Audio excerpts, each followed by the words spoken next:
안녕하세요, 여러분. 저는 올해 34, 서울에 살고 있는 평범한 직장인입니다. 결혼한 지는 이제 5년 차가 되어 가고요. 아내랑 둘이서 맞벌이 하면서 꽤 바쁘게 살고 있어요. 직업은 IT 회사에서 개발자로 일하고 있는데, 뭐 말이 좋아 개발자지 사실 회사에서 치이고 집에서 치이고, 그냥 하루하루 열심히 버티는 중입니다. 어쨌든 그런 저에게 벌어진 아주 소소하지만 묘하게 기억에 남는 일이 있었는데요. 오늘은 그 이야기를 한번 들려드리려고 합니다. 자, 그럼 시작해 볼까요? 결혼하고 나면 혼자만의 시간이 얼마나 귀한지 아시는 분들 많으시죠? 특히 저희 집은 맞벌이라 서로 바쁘게 살다 보니 집에 있어도 온전히 혼자만의 시간을 갖는 게 거의 불가능해요. 그런데 몇 년 만인지 모르겠어요. 드디어 그날이 왔습니다. 아내가 회사 워크숍으로 1박 2일 동안 집을 비우게 된 거예요.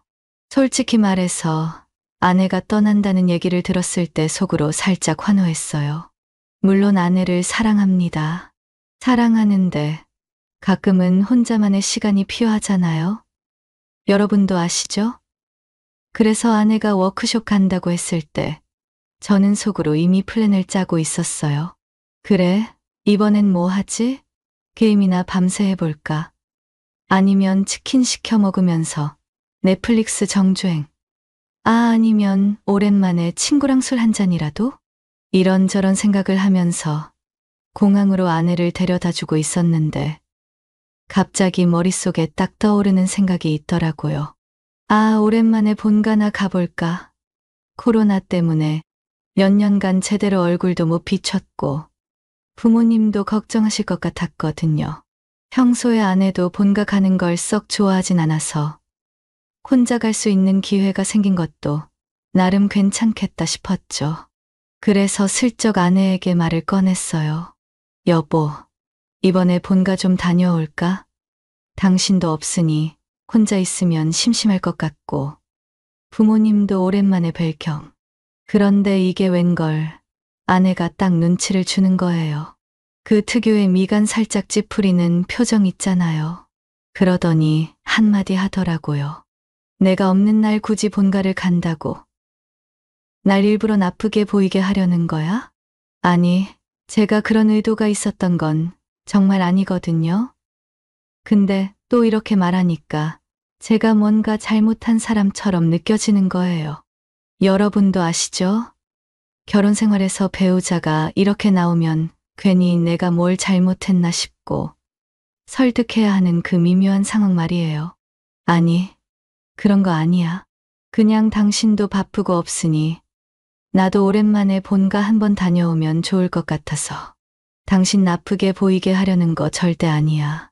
내가 부모님께 잘 말해둘게. 그냥 회사 워크숍 때문에 못 왔다고 하면 되잖아. 얼마나 설득을 했는지 모르겠어요. 결국엔 아내도 알았어. 다녀오든가 하고 넘어가더라고요. 하지만 그 눈빛 여러분 아시죠? 그 눈빛이란 게 마냥 허락은 아니에요. 다녀오긴 하는데 나중에 두고 보자 같은 느낌이랄까요? 뭐 어쨌든 저는 아내를 공항에 내려주고 바로 본가로 출발했습니다. 혼자 차를 몰고 본가로 가는 길, 기분이 꽤 괜찮더라고요. 아내가 없으니 마음도 편하고, 오랜만에 부모님도 뵙고 형도 만나고, 어릴 적 추억이 떠오르기도 하고요. 그런데 또 한편으론 이런 생각도 들었어요. 아내가 없는 날 굳이 본가를 간다고 한 게 좀 이상하게 보였나? 아니야. 그냥 내가 효도하는 거지. 효도하는 게 뭐가 나빠? 혼자 이런저런 생각을 하면서 운전을 했어요. 차창 밖으로 펼쳐지는 겨울 풍경도 괜히 감성적으로 보이고 라디오에서 흘러나오는 노래도 왠지 더 감미롭게 들리고 여러분 아시죠?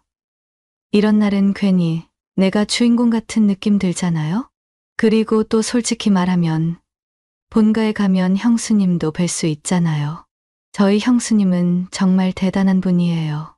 결혼한 꽤 지났지만 여전히 세련되고 멋지세요. 제가 총각 때부터 형수님을 보면서 형은 진짜 복 터졌다 이런 생각을 했거든요. 물론 지금은 그냥 가족으로서 존경하는 마음뿐입니다. 오해하지 마세요. 본가에 도착했을 때 문 앞에서 저를 맞이한 사람은 다름 아닌 형수님이셨어요. 부모님은 밭을 나가시고 형은 회사에 출근했는지 집에 사람이 없더라고요. 그런데 형수님이 문을 열어주시면서 환하게 웃으시는데 순간 제가 살짝 당황했어요. 아니, 이게 무슨 말인지 모르겠지만 형수님은 정말 세월을 정면으로 맞아도 끄떡없으신 분 같거든요. 오랜만이야, 성민아? 형수님이 반갑게 인사를 건네시는데 저도 모르게 입에서 이런 말이 튀어나왔어요. 형수님도 여전히 예쁘시네요. 오랜만이에요. 여러분, 이거 아시죠? 그냥 형식적인 칭찬인데 이 말이 나가고 나서 순간 이거 괜히 이상하게 들리진 않았겠지 싶더라고요. 근데 형수님은 그냥 웃으면서 아유 고맙다 하시더라고요. 뭐 다행히 별일 없었죠. 형수님이 저를 집 안으로 안내해 주시면서 이런저런 이야기를 나누기 시작했어요. 형 얘기도 하고 부모님 얘기도 하고 요즘 동네 소식 같은 것도 들려주시더라고요. 오랜만에 본가에 온 거라 그런지 그냥 이런 사소한 대화도 참 좋더라고요. 그렇게 거실에서 잠깐 이야기를 나누고 있는데 형수님이 저녁 준비를 하시겠다고 부엌으로 가시더라고요. 저는 그냥 멍하니 앉아 있을까 하다가 괜히 양심에 찔려서 따라갔어요. 제가 도울게요, 형수. 오랜만에 왔는데 그냥 앉아 있을 순 없잖아요. 그랬더니 형수님이 살짝 놀란 표정으로 저를 보시더니 웃으면서 말씀하시더라고요. 어머, 성민이가 이런 말도 할 줄 아네. 고마워. 그 말 듣고 살짝 뜨끔했어요. 아니, 제가 평소에 얼마나 가만히 있었으면 이런 반응이 나오는 걸까요? 아무튼 형수님 옆에서 열심히 돕기 시작했어요. 뭐 사실 돕는다고 해도 대단한 건 아니었죠. 양파 껍질 까고 당근 썰고 이런 거였거든요. 근데 형수님이 계속 칭찬하시더라고요. 어머, 칼질 잘하네. 아내가 요리 시키나 봐? 아, 아니요. 저 이런 거 거의 안 해요. 그냥 옆에서 배운 거죠. 아이고, 잘하네. 형은 이런 일 한 번도 안 하거든. 여러분, 이런 말 들으면 괜히 기분 좋아지잖아요. 그래서 더 열심히 도왔어요. 뭐랄까, 오랜만에 본가에 와서 형수님이랑 이렇게 요리 준비를 같이 하는 게 참 좋더라고요. 형수님이랑 둘이서 부엌에서 이런저런 이야기를 나누다 보니 어릴 때 형이랑 같이 놀던 추억도 떠오르고 괜히 마음이 편안해졌어요. 저녁쯤 되니까 부모님이 밭을 끝내고 돌아오셨고 형도 퇴근해서 집에 왔어요. 오랜만에 보는 가족들이라 그런지 다들 반갑게 맞아주시더라고요. 아니, 뭐 제가 자주 못 오는 게 죄송하긴 한데 또 이렇게 반겨주시니 기분이 꽤 좋더라고요. 형이 문 열고 들어오자마자 한마디 하더라고요. 야, 성민아, 오랜만이다. 너 얼굴이 왜 이렇게 늙었냐? 아니, 이게 칭찬인지 디스인지 모르겠는데. 그래도 반가운 마음에 웃으면서 받아쳤어요. 형, 나도 이제 나이 먹었지. 근데 형은 왜 이렇게 배가 나왔어? 아, 설마 요즘 맥주로 배 키우나? 그랬더니 형이 바로 소파에 앉으면서 야, 됐고. 오늘은 오랜만에 왔으니까 한잔하자. 아버지랑도 같이. 그러자 옆에 계시던 아버지도 기다렸다는 듯이 술병을 꺼내시더라고요. 그래, 그래. 오랜만에 왔는데 술 한잔 해야지. 내가 따라라, 성민아? 이렇게 시작된 술자리. 어머니도 부엌에서 안주를 만들어 오시고 형수님은 술잔을 챙기고 분위기가 점점 무르익어 갔어요. 저도 오랜만에 가족들과 술 마시니 기분이 참 좋더라고요. 잔이 오가고 웃음소리가 끊이지 않는 밤. 한 잔, 두 잔 들어가니까 다들 말도 많아지고 웃음소리도 커졌어요.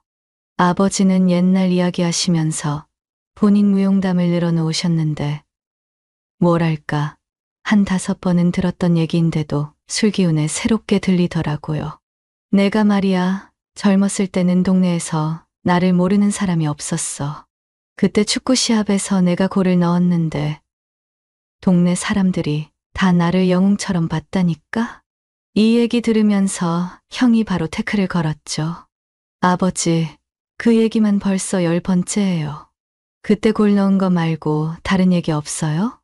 그랬더니 아버지가 술잔을 딱 내려놓으시면서 야, 이놈아. 그 골이 얼마나 대단했는지 내가 몰라서 그래. 그때 내가 없었으면 우리 동네가 졌다고. 그러면서 또 옆집 아저씨 얘기, 동네 자랑 얘기가 시작됐어요. 어머니는 그런 아버지를 보면서 피식 웃으시더니 저 양반은 술만 마시면 꼭 옛날 얘기야. 성민아, 너는 아버지 닮지 마라. 저는 어머니 말에 고개를 끄덕이면서도 속으로는 생각했죠. 아, 나도 술 마시면 친구들한테 옛날 얘기하는데 이거 유전인가? 형과의 회사 이야기. 그러다 형이 술 기운에 회사 얘기를 꺼내기 시작했어요. 야, 성민아. 요즘 회사 다니는 거 힘들지? 나도 진짜 회사 생활하면서 별의별 사람 다 본다. 그러면서 자기 팀장 얘기를 하는데 듣다 보니 정말 웃기더라고요. 그렇게 가족끼리 이런저런 얘기를 하면서 웃고 떠들다 보니 시간이 훌쩍 지나갔어요. 어느새 밤 12시가 됐더라고요. 시간이 늦어지니 다들 술 기운에 슬슬 지쳐가기 시작했어요. 아버지는 소파에 앉아서 TV를 보다가 그대로 코를 골며 잠드셨고요. 형은 방으로 들어가더니 나 좀만 누울게 하더니 그대로 뻗어버렸어요. 어머니는 거실 한쪽에서 꾸벅꾸벅 졸고 계셨고요. 저는 그 모습을 보면서 혼자 피식 웃었어요. 아, 이게 바로 가족 술자리의 끝판이지. 술잔이 여기저기 널브러져 있고 안주는 반쯤 남아있고 다들 취해서 뻗어있는 그 풍경이 왠지 정겹더라고요. 그런데 그때 부엌에서 설거지 소리가 들리더라고요. 형수님이 혼자 뒷정리를 하고 계신 거였어요. 저는 그냥 넘어갈 수 없었죠. 형수님, 제가 도와드릴게요. 혼자 다 하시면 힘드시잖아요. 그러자 형수님이 웃으면서 한마디 하시더라고요. 아니야, 성민이는 그냥 쉬어. 오랜만에 왔는데 이런 것까지 하면 안 되지. 근데 제가 또 성격이 그걸 못 보잖아요. 그래서 형수님 옆에 가서 설거지를 같이 하기 시작했어요. 설거지를 하면서 이런저런 이야기를 나누기 시작했어요. 뭐, 별거 없는 이야기였어요. 형은 요즘 회사에서 잘 지내요? 라든가, 부모님 건강은 괜찮으세요? 같은 평범한 대화였죠. 그런데 대화를 나누던 중 형수님이 갑자기 한숨을 푹 쉬시는 거예요. 사실 요즘 조금 힘들어. 결혼 생활이라는 게 참 쉽지 않네. 왜요? 형이 뭐 잘못했어요? 제가 이렇게 물으니까 형수님이 고개를 저으시더라고요. 아니, 그런 건 아닌데 그냥 내가 가끔은 가정부 같다는 생각이 들어. 여자로서 존중받는 느낌이 없달까? 그 말을 듣는데 갑자기 마음이 좀 찡하더라고요. 형수님이 항상 밝고 씩씩한 분이라 그런 고민을 하고 계실 줄은 몰랐거든요. 그래서 저도 모르게 솔직하게 말했어요. 형수, 내가 볼 때 우리 형이 정말 바보 같네요. 이렇게 예쁘고 멋진데 왜 그런 생각을 하게 만드는지. 아니, 진짜 칭찬하려고 한 말이었어요. 그냥 위로 차원에서 한 말이었는데 형수님이 갑자기 저를 가만히 바라보시더니 이렇게 말씀하시는 거예요. 정말 그렇게 생각해? 솔직히 그 순간 너무 당황했어요. 머릿속이 하얘지더라고요. 이거 뭐지? 내가 뭘 잘못 말했나 싶었죠. 그런데도 술기운 때문인지 아니면 정말 솔직해지고 싶었던 건지 저는 그냥 있는 그대로 말했어요. 예전부터 형수는 제가 좋아했었는데 그래서 우리 형이랑 결혼하셨을 때도 정말 부러웠다고요. 이 말을 듣고 형수님이 잠시 말을 잇지 못하시더니 갑자기 이렇게 말씀하시더라고요. 성민아, 너는 나를 여자로 봐준 거야? 여러분, 그 순간 심장이 쿵 내려앉는 느낌이었어요. 아니, 이게 무슨 상황이지? 형수님이 농담을 하시는 건가? 머릿속이 복잡해지더라고요. 아, 그게 술을 좀 많이 마셨나 봐요. 제가 이상한 소리를 했네요. 죄송해요, 형수. 여러분, 이게 최선이었습니다. 더 이상 뭘 말하면 오히려 이상해질 것 같아서 그냥 술 핑계를 대고 넘어가려고 했죠. 그런데 형수님이 갑자기 웃으시면서 이렇게 말씀하시더라고요. 괜찮아. 그냥 내가 그렇게 말해줘서 고마워. 가끔은 나도 누군가에게 여자로 보이고 싶거든. 뭐라고요? 아니, 이건 또 무슨 말이에요? 저는 그 말을 듣고 더 당황했어요. 형수님이 진지하게 말씀하시는 것 같기도 하고, 그냥 술김에 나온 말 같기도 하고, 아무튼 그 순간의 어색함은 이루 말할 수 없었어요. 그렇게 잠시 어색한 침묵이 흘렀고, 저는 얼른 대화를 돌리려고 했죠. 형수, 이거 설거지 다 끝났으니까 이제 쉬세요. 제가 마무리할게요. 형수님도 별말 없이 고개를 끄덕이시더니 방으로 들어가셨어요. 아무튼 설거지 마무리하고 어머니, 아버지 방으로 모셔다 드린 다음에 저도 별채 손님 방으로 들어갔습니다. 침대에 벌렁 들어 누우니까 그제야 긴장이 풀리더라고요. 하루 종일 운전하고 술 마시고 형수님 때문에 마음은 심란하고 에라 모르겠다 일단 자자 싶어서 눈을 꾹 감았죠. 근데 말입니다, 여러분. 세상 일이라는 게 마음대로 되는 게 아니더라고요. 잠이 스르르 오려는 찰나에 똑똑똑 누가 문을 두드리는 겁니다. 이 시간에 누구지 싶어서 눈을 비비며 문을 열었는데 세상에 형수님이 서 계시는 거 아니겠어요? 근데 형수님은 아무 말씀 없이 제 방 안으로 쑥 들어오시는 겁니다. 하면서 저도 모르게 뒷걸음질을 쳤죠. 솔직히 말해서 그때 좀 무서웠습니다. 아니, 형수님이 무섭다는 게 아니라 상황이요. 상황? 형수님, 저기. 뭐라고 말을 꺼내야 할지 몰라서 더듬거리는데 형수님이 제 침대에 털썩 주저앉으시더니 한숨을 푹 내쉬는 겁니다. 그러더니 제게 말씀하시는데 그 목소리가 어찌나 작고 떨리던지. 성민아, 오늘만이야. 가끔은 나도 누군가에게 여자로 보이고 싶거든. 그 다음은 여러분이 상상하시는 그거 맞습니다. 다음 날 아침, 저는 아무 일도 없었던 것처럼 아주 태연하게 부모님과 형수님께 인사를 드리고 본가를 떠났어요. 전날 밤에 형수님과의 대화와 거시기 한 것은 어차피 술기운 때문이라고 생각하면서 대수롭지 않게 넘기려고 했거든요. 어머니, 아버지, 형수님, 다들 건강하시고요. 조만간 또 올게요. 그래, 조심히 가라.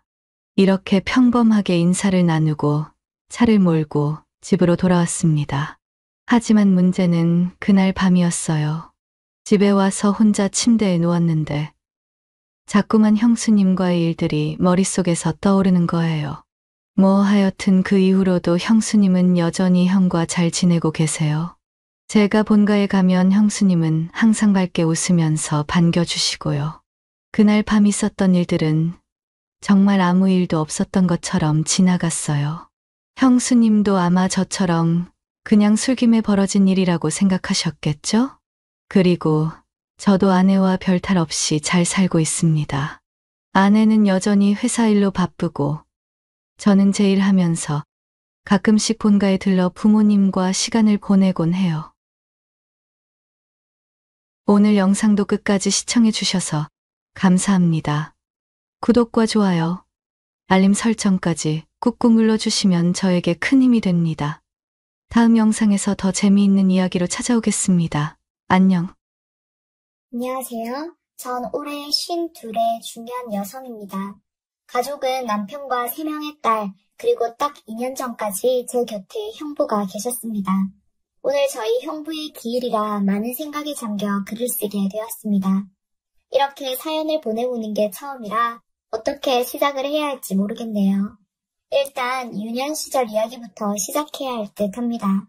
따분하고 지루할 수도 있겠지만 잘 들어주시면 감사하겠습니다. 저는 엄마가 43살에 낳은 아이였습니다. 지금이야 다들 시집을 늦게 가서 아이를 늦게 낳지만 제 어릴 적엔 노산이었어요. 안타깝게도 저는 부모님에 관한 기억은 없어요.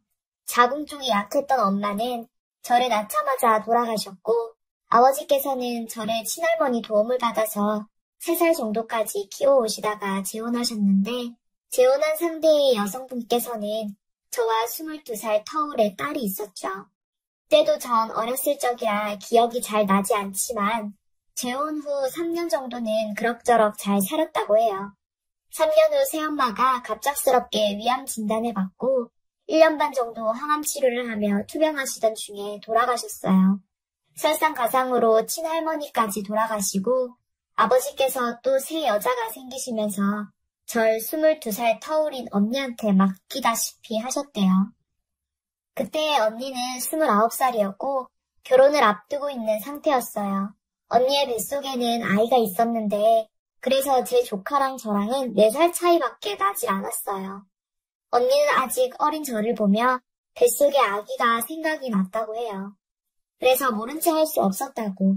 그리고 언니는 저를 데리고 형부에게 가서 이 아이도 내 딸이라며 사정을 이야기했고 처음에 형부는 당황하더니 당연히 당신 동생이면 내 동생이고 당신 딸이면 내 딸이니 우리 같이 잘 키워보자 했다고 하네요. 저는 그렇게 언니와 함께 살게 되었고 조카와 자매처럼 같이 자라게 되었습니다. 동네 시장에서 형부와 생선 가게를 했던 저희 언니는 주변에서도 인품이 좋아 소문이 자자했고 저에 관한 사정을 알게 된 이웃 상인분들이 젊은 사람이 참 착하다며 이것저것 과일과 간식들을 싸주셨다고 해요. 때문에 저희 언니는 항상 장사를 마치고 집으로 올 때 한가득 먹거리를 들고 오곤 했죠. 형부와 언니가 밖에 있어 돈을 벌어오는 동안 저는 학교 끝나고 유치원에서 조카를 데려와서 같이 놀아주기도 하고 장난감 놀이를 하며 놀고 있으면 먹거리를 사들고 들어오던 언니가 기억이 많이 납니다. 제 조카는 저를 언니 부르며 잘 따랐어요. 언니를 닮아 예쁘고 애교도 많아서 형부의 사랑을 많이 받았죠. 아직도 조카를 쳐다보며 행복해하던 이제 다시는 볼 수 없는 형부의 미소가 잊히질 않네요. 전 그렇게 어린 시절을 사랑이 넘치는 언니의 가족들과 행복하게 지냈지요.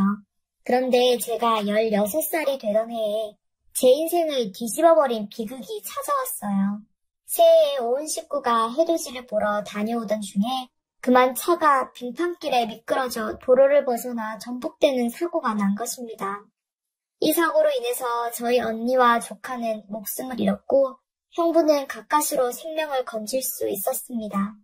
의식을 차린 후 의사 선생님께 들었는데 온전하셨던 형부는 갈비뼈 골절과 타박상만 입으셨고 저희 언니와 조카 그리고 제가 많이 다쳤었다고 셋 다 피를 너무 많이 흘려 수혈이 필요했는데 언니와 조카는 형부와 혈액형이 달라 수혈이 불가능했고 불행 중 다행인지 저와 형부 혈액형이 같아서 의식이 있던 형부가 제게 수혈을 해줘 저를 구할 수 있었고 언니와 조카는 운명을 달리하고 말았다고 했습니다.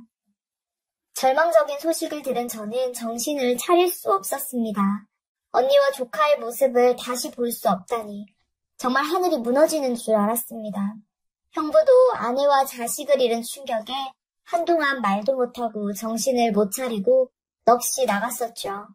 원래도 무뚝뚝한 사람이긴 했지만 사랑하는 사람들을 잃으니 표정이 싹 사라진 정말 시체 같았어요. 가족을 잃어보지 않으신 분들은 아마 감히 모르실 겁니다. 숨도 못 쉴 정도의 아픔과 고통을요.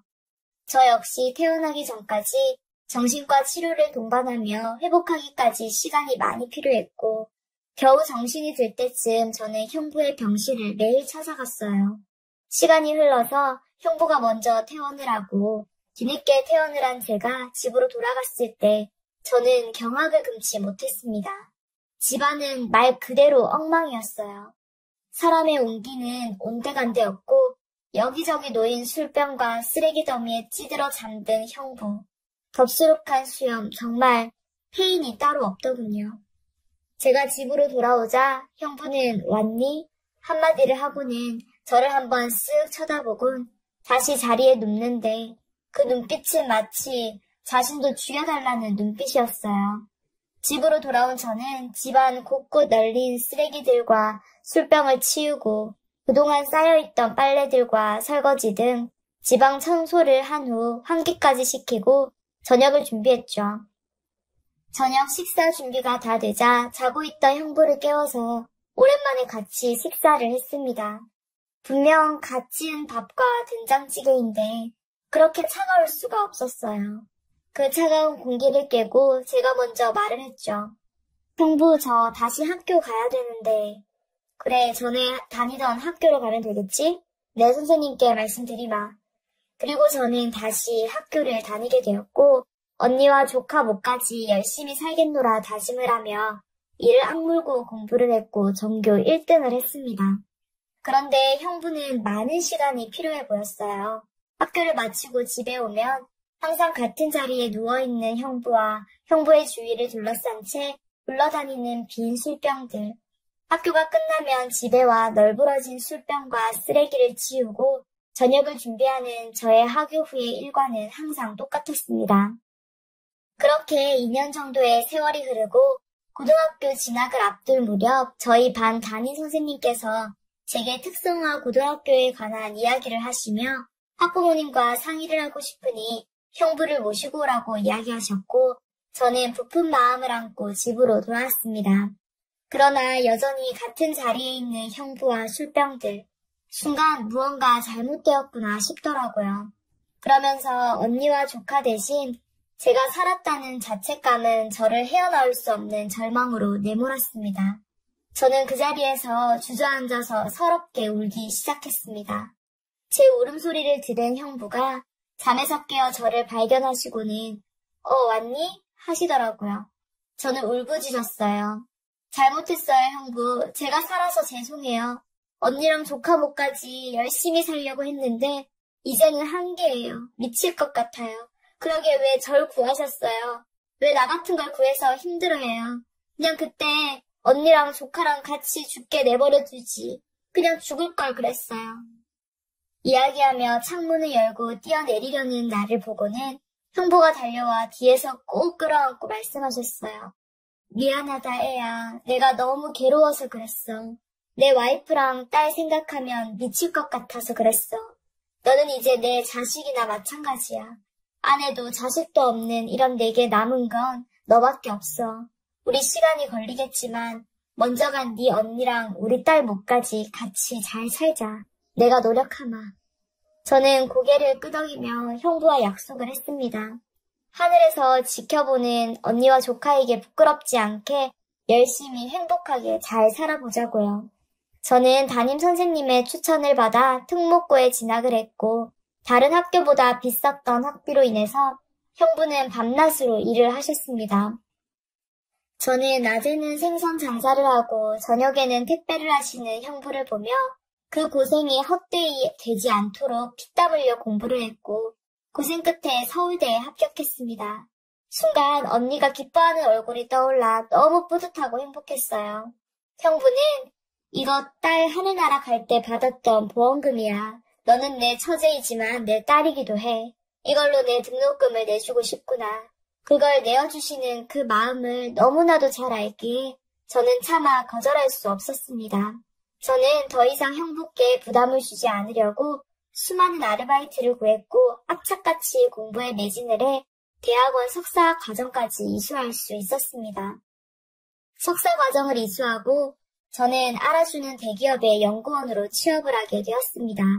연구원이라 야근이 잦았으나 바쁜 와중에도 형부를 행복하게 해드리고 싶어서 일 끝나고 야식을 사서 들어가기도 했고 주말에는 영화도 보러 다니면서 데이트를 했습니다. 형부와 함께 시간을 보내는 것 자체만으로도 기쁨이었고 행복이었으니까요.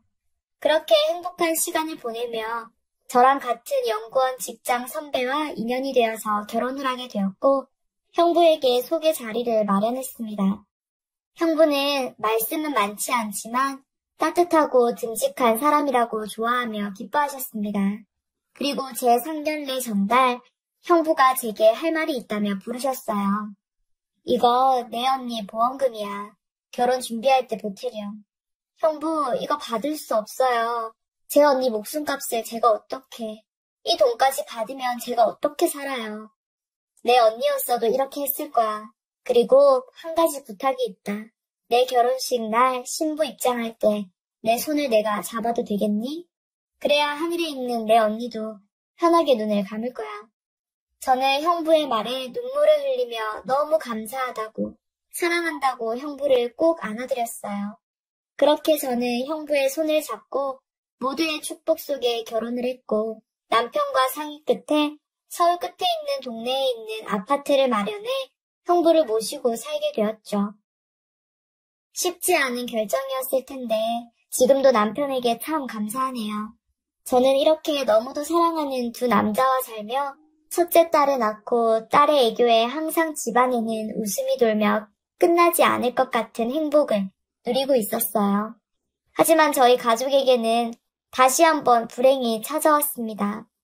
갑작스레 살이 빠지고 안색이 급격히 나빠진 형부.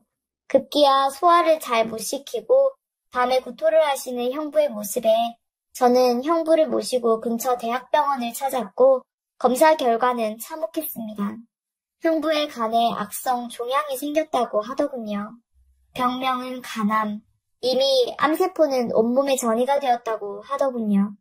갖은 고생 끝에 이제야 자리를 잡아서 조금은 남들처럼 대단한 행복이 아닌 평범하고 소소한 행복을 누리며 살아가려는데 우리에겐 그것조차도 어렵기만 한 일이었다니. 이보다 하늘이 원망스럽고 원통할 수가 없었습니다. 저는 애써 웃으며 형부에게 요즘 의학이 많이 발달해서 항암 치료만 꾸준히 잘 받으면 된다고 말씀드리고는 형부를 지극정성으로 간호했습니다.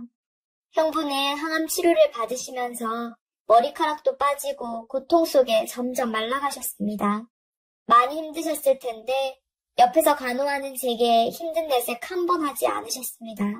그런 형부를 보며 저는 더 열심히 형부를 간호했고 일과 육아를 병행하는 탓에 무리를 했는지 그만 연구실에서 실신을 하였습니다. 눈을 떠보니 새하얀 병실이었습니다. 아, 과로를 했구나 생각하며 일어나려는데 의사가 한 말이 정말 뜻밖이었습니다. 축하드려요. 임신입니다. 3주 되셨고요. 쌍둥이네요. 충분한 휴식과 영양분을 섭취하셔야 합니다. 뱃속에 있는 아이들에게 미안했지만 저는 너무도 혼란스러웠어요. 하필 지금 이 상황이 임신이라니. 마냥 기뻐할 수 없는 현실에 가슴이 먹먹해서 눈물만 흘렸죠. 저는 이 사실을 형부에게 차마 말할 수가 없었기에 남편에게 뱃속에 있는 아이들을 지우자고 이야기를 했어요. 남편은 그저 말없이 눈물만 흘렸죠. 그리고 다음날 저녁 형부의 항암 치료가 있던 날이라 저는 퇴근을 하고 죽을 사서 병원으로 형부를 보러 갔어요. 형부는 많이 수척했지만 환한 미소로 저를 반겨주셨고 저는 형부 식사 아직 안 하셨죠? 이야기하며 갓 싸온 따끈따끈한 죽과 반찬을 꺼내기 시작했어요. 그런데 형부가 제 앞에 아기 베넷 저고리를 내어놓으시는 게 아니겠어요? 저는 너무 놀라 형부를 쳐다보았습니다. 네 남편 시켜서 샀다. 아직 둘 다 성별을 몰라서 하얀색으로 샀는데 마음에 들지 모르겠구나. 저는 죄스러운 마음에 울먹이며 너무 미안해요 라고 했습니다. 네가 왜 미안해. 나는 이렇게 좋은 소식을 들을 수 있어서 지금 너무 기쁜걸. 건강하게 출산해서 내게 꼭 안겨주려무나. 형부는 자책하는 제 손을 꼭 잡아주며 말씀하셨고 저는 형부를 붙들고 눈물을 왈칵 쏟았습니다. 저는 남편과 상의하에 휴직계를 내고 간병에 전념하기로 했습니다. 낮에는 아이 어린이집을 보내고 형부가 있는 병원으로 왔습니다. 그런 나를 보는 형부는 홀몸도 아닌데 병실을 찾아오지 않아도 된다고 말씀을 하셨지만 저는 이것조차 못하면 제가 죽을 것 같다고 말씀드렸습니다. 형부는 태교도 못하는 저에게 미안하다며 병원 휴게실에서 예쁜 사진이 들어있는 책과 잡지책을 들고 오셔서는 아름다운 풍경과 사람도 보여주시고 재미있는 이야기도 들려주셨어요. 형부와 같이 사진을 보며 신혼여행도 제주도에 가서 한 번도 해외여행을 가본 적 없다는 형부를 꼭 모시고 가리라 다짐을 했었는데 저의 출산이 임박함과 동시에 형부의 상태는 악화되어 갔습니다. 휑한 머리 가죽만 남은 뼈 분반실에 들어가기 전 다른 산모들은 건강한 아이를 낳도록 기도하는 시간에 저는 출산을 하고 나왔을 때 형부가 살아계시기를 간절히 바랐습니다. 그리고 저는 건강한 딸들을 출산했습니다. 병실로 옮겨진 저는 곧바로 형부에게 전화를 했습니다. 아직도 그날의 기억이 생생하네요. 다시는 형부의 목소리를 들을 수 없을 것 같아 어찌나 마음이 조마조마하던지 형부는 다행히 전화를 받으셨습니다. 형부는 고생했다며 누구보다 기뻐하셨죠. 저도 부푼 마음으로 아이들을 형부께 보여줄 생각에 회복에 힘을 썼습니다. 다행히도 우리 어여쁜 공주들은 건강에 아무 문제가 없었고 저 또한 빠르게 회복을 하였습니다. 저는 남편과 아이들을 데리고 형부의 병실을 찾아갔어요. 형부는 아이들을 보며 너무 예쁘다고 수고했다고 말하며 한없이 행복해 하셨습니다. 하지만 저희가 왔다 간 다음 날부터 형부의 상태가 급격히 악화되었고 의사 선생님께서는 마음의 준비를 하라고 말씀하셨습니다. 그런데 저는 이대로 형부를 보내드릴 수 없었어요. 정말 억장이 무너져 내렸습니다. 그렇게 일주일이 흘렀고 저희는 형부의 병실에 모였습니다. 형부는 저희 가족을 천천히 한번 훑어보시고는 옅은 숨을 내쉬며 좋은 추억을 만들어줘서 고맙다고 너무나 행복했다고 세상에 미련이 남지 않는다며 제 손을 잡아주시고는 이제 그만 네 언니가 있는 곳으로 보내주려무나 라고 하시는데 저는 형부의 진심에 목이 메어 하염없이 눈물을 흘렸습니다. 그리고 2년 전 오늘 나의 형부는 그렇게 눈을 감으셨고 그 모습은 그렇게도 평온해 보일 수 없었습니다. 형부를 조카와 언니에게 보내드린 후 저는 형부에게 받은 사랑을 잊지 않기 위해서 한 달에 한 번 꼭 저희 가족들은 헌혈을 하고 있어요. 때로는 오빠 같고 때로는 아빠 같았던 나의 형부 고맙습니다. 그리고 사랑합니다.